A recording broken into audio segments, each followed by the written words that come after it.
మన ప్రభువైన యేసుక్రీస్తు కృప నీకు తోడై ఉండునుగాక.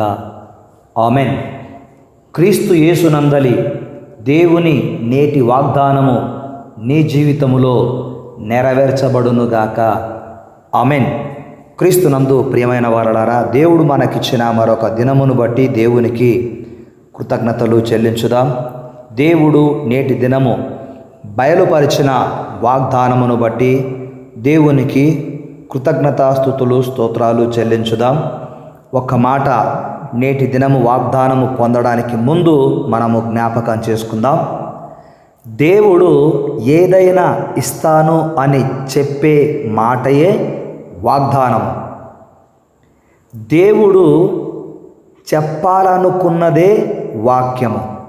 అంటే దేవుడు మనకు తెలియజేయాలనుకున్నది వాక్యమైతే, ఆ దేవుడు మనకు ఇస్తానని ముందుగా తెలియజేసినదే వాగ్దానం అవుతోంది. గనుక దేవుడు నేటి దినము బయలుపరిచిన వాగ్దానము, యేసయ్య నీ మార్గములను సరళము చేయబోతున్నాడు. Amen, amen. నేటి వాగ్దానము సామెతల గ్రంథము 3వ అధ్యాయము 6వ వచనములో వ్రాయబడి ఉంది. ఆయన నీ త్రోవలను సరళము చేయును. Amen, amen. ప్రభువునందు ప్రియమైన వారలారా, నీ మార్గము సరళము చేయబడును అనే మాట ఈరోజు దేవుడు నీకు వాగ్దానముగా ఇచ్చాడు. దేవుడు ఏదైనా ఇస్తాను అని చెప్పే మాట వాగ్దానం అని జ్ఞాపకం చేసుకున్నాము. కనుక దేవుడు ఈ దినము నీకు ఏమి ఇవ్వబోతూ ఉన్నాడంటే, నీ మార్గమును ఆయన సరళము చేయబోతున్నాడు. మన దేవుడు ప్రవక్త అయిన యెషయా ద్వారా యెషయా గ్రంథము 58వ అధ్యాయము 12వ వచనములో ఈ విధముగా వ్రాయించాడు. దేశములో నివసించున్నట్లుగా త్రోవలు సిద్ధపరచువాడవనియు నీకు పేరు పెట్టబడును. ఆయన నీతియే ఆయనకు ఆధారమాయను. ఇందులో సత్యం ఏమిటంటే, ఈ లోకములో మనము జీవించాలంటే మన త్రోవలు, మన మార్గములు సరళము చేయబడాలి. మనము ఈ లోకములో జీవిస్తున్నంత కాలము మనము వెళ్ళే మార్గములో లేదా మన త్రోవలలో అనేక ఆటంకాలు, అనేక సమస్యలు, అనేక వివాదాలు మనకు ఎదురవుతూ ఉంటాయి. కానీ మన ప్రభువు మనము ఈ లోకములో జీవిస్తున్నాము గనక మన త్రోవలను ఆయన సరళము చేయువాడు. మన త్రోవలను ఆయన సరిచేసి ఆ త్రోవలో మనలను నడిపించేవాడు. గనక త్రోవలు సరళము చేయబడును. ఈరోజు యేసు ప్రభువును సొంత రక్షకునిగా అంగీకరించిన వారందరూ కూడా వారి ప్రవర్తన అంతటినీ యేసు ప్రభువుకు అప్పగించి, యేసు ప్రభు అధికారము కింద, ఆయన ఆధిపత్యము కింద, ఆయన ఆలోచన కింద, ఆయన అభిషేకము క్రింద ఉన్నారు గనక వారి త్రోవలు సరళము చేయబడుతూ ఉన్నాయి. ఈరోజు నీ జీవితంలో కూడా యేసయ్య అధికారమునకు ఒప్పుకున్నావు గనక, యేసయ్యను నీవు అనుసరిస్తూ ఉన్నావు గనక నిన్ను ఈరోజు ఆ దేవాది దేవుడు ఈ వాగ్దానము ద్వారా దర్శించాడు. యేసయ్య నీ మార్గమును సరళము చేయబోతున్నాడు. దేవునికి స్తోత్రం. ఇక్కడ మార్గము అంటే, మార్గము సరళము చేయబడును అంటే, త్రోవలు సరళము చేయబడును అంటే, మనము ఈ లోకములో నడుచుచున్నటువంటి త్రోవలు అని అక్షరార్థంగా చెప్పుకున్నా, దీన్ని ఆత్మీయంగా మనం ఆలోచన చేస్తే, మన త్రోవలు అనే మాటను గమనించినప్పుడు ఈ లోకములో మనము అనుకున్నవి కొన్నిసార్లు జరగకుండా అవి మనలను కలతలోకి నడిపిస్తూ ఉంటాయి. మనము ఆందోళన చెందుతూ ఉంటాం, మనం భయపడుతూ ఉంటాం. ఇది నా జీవితంలో జరగడం లేదే, నేను అనుకున్నది అనుకున్నట్లుగా ఎందుకు జరగడం లేదు అని మనం ఆందోళన చెందుతూ ఉంటాం. వాటన్నిటిని కూడా సరిచేసి దేవుడు నిన్ను నడిపించుచున్న మార్గములో నీకు ఆయన అద్భుత కార్యములు చేసి చూపించగలడు. సామెతల గ్రంథము 3వ అధ్యాయంలో సొలొమోను గారు రాసినటువంటి ఈ సామెతల గ్రంథం 3వ అధ్యాయము 6 నుంచి 10 వచనాల వరకు మనం జాగ్రత్తగా పరిశీలించగలిగితే, అప్పుడు అనే పదం 3 సార్లు వాడబడింది. ఎప్పుడు నీ ప్రవర్తన అంతటి యందు ఆయన అధికారమునకు ఒప్పుకొన్నప్పుడు నీ త్రోవలు సరళం చేయబడతాయి. ఒకటి.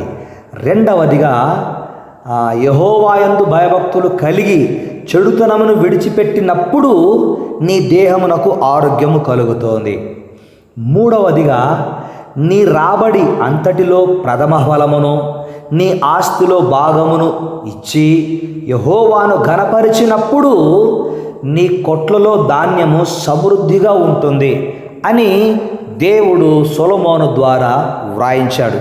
కనుక ఒకప్పుడు మనం జీవించిన జీవితాన్ని ఇప్పుడు జీవించుచున్న జీవితముతో పోల్చుకుంటే మన ప్రవర్తనను యేసు ప్రభు అధికారానికి అప్పగించాము గనక నీ త్రోవలు సరళము చేయబోతూ ఉన్నాడు. రెండవదిగా నీవు చెడుతనమును విడిచి భయభక్తులు కలిగి దేవునిలో ఎదుగుతున్న కారణం చేత దేవుడు నీకు ఆరోగ్యాన్ని అనుగ్రహిస్తున్నాడు. మూడవదిగా నీవు నీ సంపదలో నీవు సంపాదించుచున్న దానిలో నుండి దేవునికి ఇవ్వవలసినటువంటి కానుకలను నీవు అర్పిస్తూ ఉన్నావు గనక దేవుడు నీకు సమృద్ధిని ఇస్తున్నాను అని వాగ్దానం చేస్తున్నాడు. క్రీస్తునందు ప్రియమైన వారలరా, వీటిని చెయ్యని వారు ఆందోళన చెందుతారు. వీటిని చేయుచున్న నీవు ఆందోళన చెందవలసిన అవసరము లేదు.